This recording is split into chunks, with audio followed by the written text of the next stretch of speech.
Staff. Welcome to this week's episode of Motivation 101. Yes, another week, people. Motivation 101, your weekly reminder that greatness is real. One choice, one action, and one moment of courage at a You time. motivated today, Daniel? Yes, indeed. Good. I'm motivated because it's a new year to come. Absolutely excited. Yes, there are Ex- lots. 365 days Okay. to accomplish something new. Yeah, something new. We need to accomplish something. But sometimes our motivation is getting low and low and low, and we need that to regain. Don't you think? Sometimes our motivation tank needs to be filled up. But when motivation is low, there's lots of other things that we can rest assured on. We've built discipline, right? We've built Yeah, discipline. We've tied our identity, accountability. accountability. Yeah, good Awesome. habit. Good habits. For sure. But today's topic, Mr. Steve, from fear to forward, using fear as a fuel instead of a barrier. People Oh, don't like fear. People do not like fear. yes. They don't like fear, they don't like changes. Mhm. It can hold us back, though. It can hold Yes. us back in a big Mhm. way. They fear from, I supposed to be do this, but I fear that I will fail. Mhm. Ah, Fear of that's the motivational speaking. Mhm. Be able to motivate someone, but maybe you fear that you're not going to be able to talk good in front of people. Yes. I realized that was one of the biggest search terms across YouTube is Wow. how to speak with motivation or how to speak in public. Yeah, people want to know. But why? Because, well, I was teaching at a college level, Mm-hmm. and I had students that would break down before they even got to the class in tears. And I would just say, we're going to get through it 1 minute at a time. Yes. And even if I had to stand up there and hold their hand, well, they did it.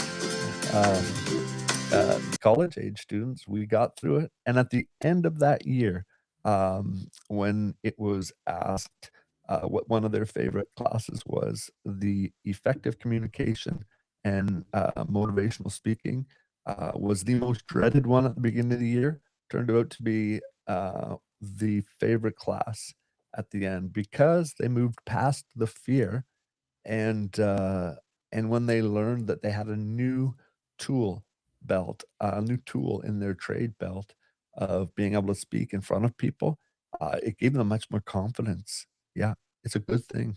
Fear can get you to a good spot. Mm-hmm. Definitely. So, Mr. Steve, why does fear appear right before growth? What do you think? Um, Fear appears right before growth. Well, I think if the other steps that we've talked about have been put in place first, right? Some of those things like building good habits into your life, relying on routine, Mm. uh, those type of things, they're going to eventually get you a spot where um, you're going to be given tasks that you've never done before, or you're going to be asked to maybe lead things that you've never led before, or you're going to be given opportunities because you've learned to show up and you become trusted, right? And when you Yes. become someone that's trusted, um, those are places that maybe you've never walked before, or in my case, rolled before, and and there's fear, and fear is uh, it's interesting. We use the word fear. I have two statistics for you. The first one is that not a statistic, but fear. The definition of fear in the dictionary is something that can hurt you. Something that can hurt you. That's a good time to have fear when something can hurt you. But when it comes to maybe be giving a speech, taking on something new, the word fear doesn't fit that sentence. It's a feeling of fear, not fear. Fear itself is good. You don't touch something hot because you're afraid to get burnt, or you're afraid of heights, which is good because maybe you don't have a good balance. But It's, when there is this feeling of, "I'm not gonna be able to accomplish that," or "I can't do it," that's more of a confidence and a feeling that's uncomfortable. It's not a rational fear. Yeah, Mm-hmm. and also too, 80%, I think, when I was preaching on the subject once, it's like 89% or 88, you have to go back and listen to the episode I talked about it. I think 88, 89% of things that people worry or fear never happen in their lives, and, like, the other 8% are things that even though you fear it, you have no control over the outcome when it does happen, and so that leaves you at like a 97% fearing over things that you have no control over or no action over. And so what is it that we really are fearing? It's more of it's an uncomfortable feeling as opposed to uh a real rational healthy fear. So it's shifting our minds to think of it as a something that's uncomfortable, but that will not hurt us. Yes. Fear people is the defense mechanism of our brain to keep us safe. But too much fear is not good.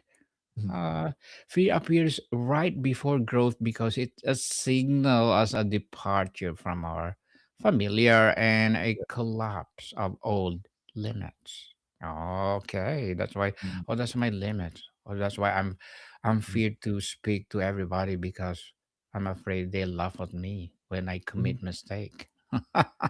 That can be That's the one of the downside fear. of habits, right? We said we Yes. need to build good habits, and I still believe we need to build good habits, good structures, but when we depend so much on those good structures that we're willing to not step outside of those good structures, or maybe say expand those good structures, then that's when those structures and habits, they're not as healthy as they first were. You always I think it's a good principle to have is that our habits and our, traits that we build in those qualities, they should always be expanding, looking to expand on them as opposed to having them rigid and I don't do anything outside of them. I think that limits us. You? Mm-hmm. Yes, definitely. It limits our capabilities to be the best, to be Mhm, excellent, to be, well, success in everything we do. Who knows? mm, We will be a good entrepreneur, we good podcast host, or we good in things that we are afraid that we will do, mm, just like stage fright of, mhm, you're afraid to speak to everybody, which is, yeah. that you're good for it. So Mr. Steve, how can fear clarify what matters most? Um, well, I think it highlights really the risks that could matter. Like fear can be helpful that way, like because it helps us like what is really at risk. Like it's you start to notice that well, it speaking or taking this out, it's not going to kill me. So I think it helps us to um I think it helps to a task, we can use air quotes, the risks involved in the matter you're considering doing or that's going to take you to the next step. Um, but, I don't think uh, we don't fear things that are meaningless to us, so fear is healthy. So I think one thing it does, it helps us highlight what the real risks are, and then we can evaluate those risks that are they really, it's like people putting the pros and cons down on a piece of paper. What are those risks? Are they really like, on the other side of risk is the well, like we say, the could be a huge reward waiting for. So, yes, there might be a period of uncomfortableness, but I don't think fear, would be the legitimate, uh response to not accomplish it if those risks aren't really That's all they are, is risks. It doesn't risk, uh, uh, it doesn't risk you losing your job. It doesn't risk you, you know, yeah. Mhm. Yes. And fear can clarify what matters most by revealing where personal stakes are highest. Say, Mhm, let's say the intensity of fear often corresponds the value attached to an outcome, to a relationship, mhm. purpose, integrity, or a long-term aspirations. And bringing hidden priorities into sharp focus rather than being random fear highlights, Mhm. the edges of commitment. Yeah, that's a good way of putting it. It shows up as signals that there's something meaningful, maybe at stake, but not that something's wrong. Just it shows us that there's something that that is very meaningful that depending on what decision we make, there are the what ifs, but I think I think this word fear is over overused often. We often use we're I'm afraid I can't do that, or I'm afraid I can't do that for you, or I'm afraid, oh, if I do that, we use words like, oh, if I do that, I die. But we use these phrases in the English language, but a lot of time they're not a sensible fear or a worry. Um, they're just feelings of an unsettled feeling or a feeling of discomfort. Um, that either could be holding you back, or it might be a legitimate fear that, you know what, that's maybe going to be more than I can handle, and then you respect that thing, but at least it helps us take inventory of what really are the risks we're talking about associated with this quote unquote fear. Yes. It doesn't kill you, will make you stronger.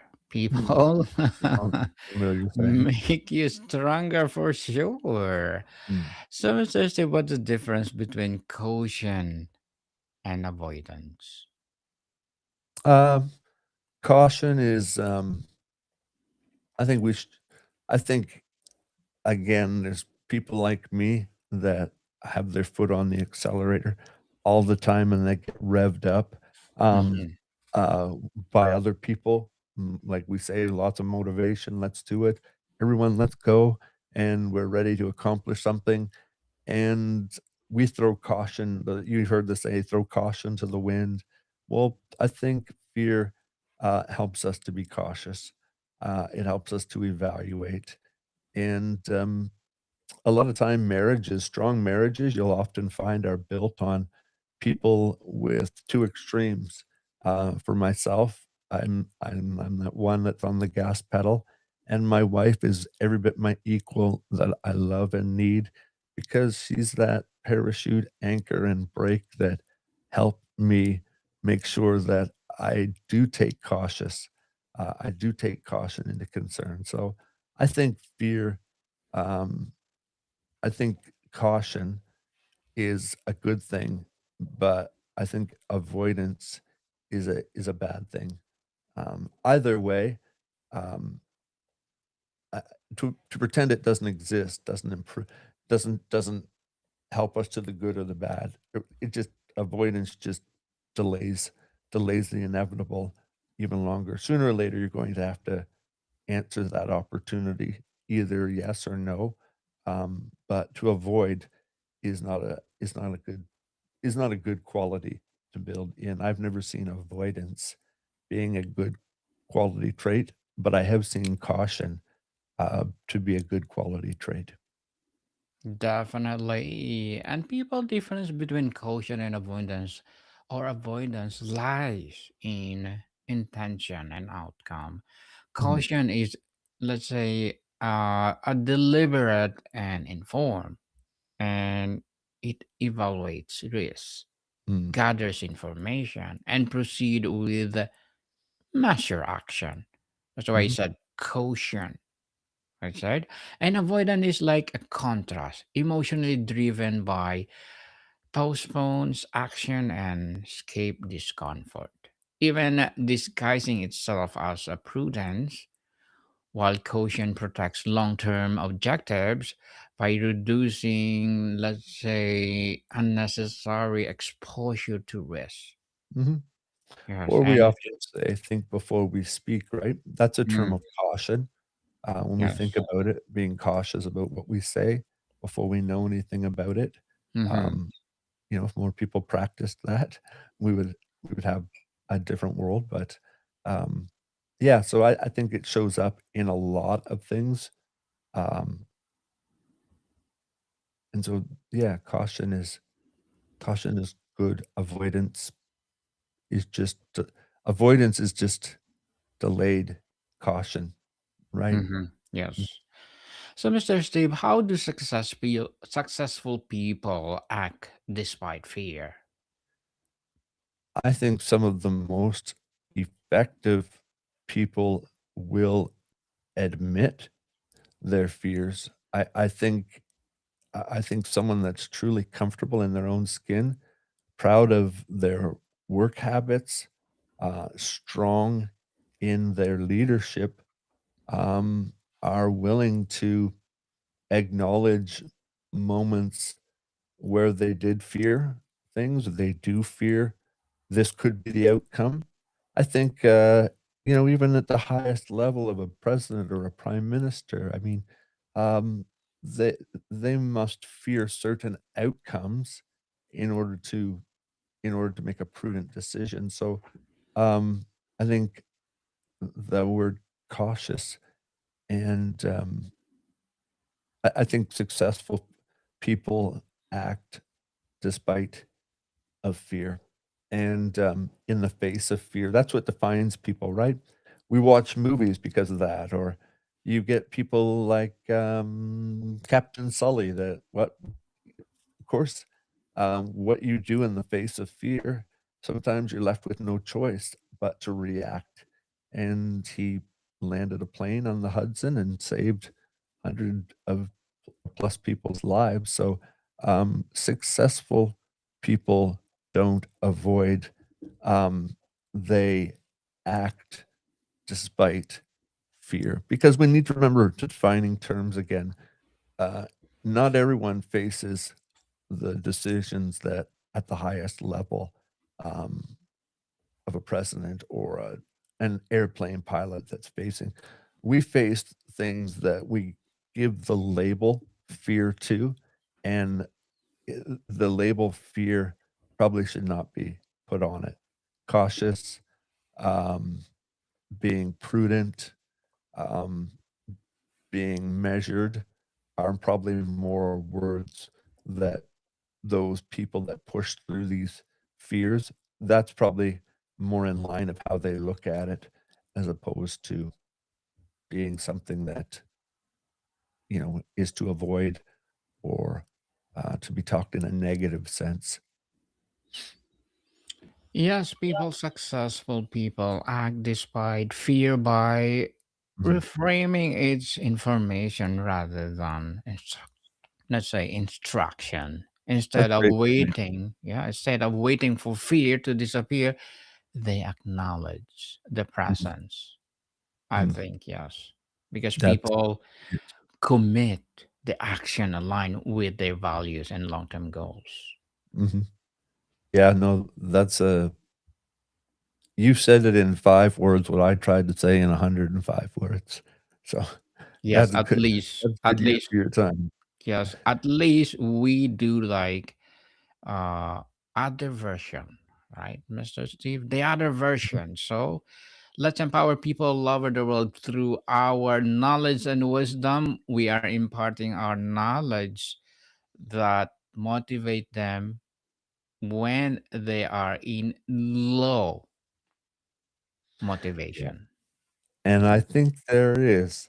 We live in a world that is full of discouragement, that need motivated people to motivate people. Motivated people motivate people. That's Mm. that's a that's a realistic thing. Motivated people motivate people. And so True. I know Daniel's motivated because he has taught me so much in the podcasting world that now I'm motivated to grow my network and channel that I've been working on. So it took Daniel's motivation and certainly helped to push me past some of the things that I was hesitant about, and I think good is going to come out of it. So Definitely. avoidance, no. Caution, yes. So, Mr. Steve, what question turned fear into insight? What do you think? Questions? Yes, Um, questions. Asking what are the real risks, not the perceived risks. I think Yes, that's a good question. Um, what happens if I don't act is another good questions. question. Yes. What would courage look like here as opposed to what would fear look like here? Um, yeah, reframing fear kind of maybe as a behavioral choice rather than a feeling. That's what I would say. Reframing it as a behavioral choice rather than rather than a feeling. Yeah. Yes, fear turns into insight when it examined with the right questions rather Mhm. than reassisted or obeyed. Asking what exactly am I afraid of? Failure, for sure, number one. I'm Yeah. afraid of, well, people laugh at me. Ah. Yeah.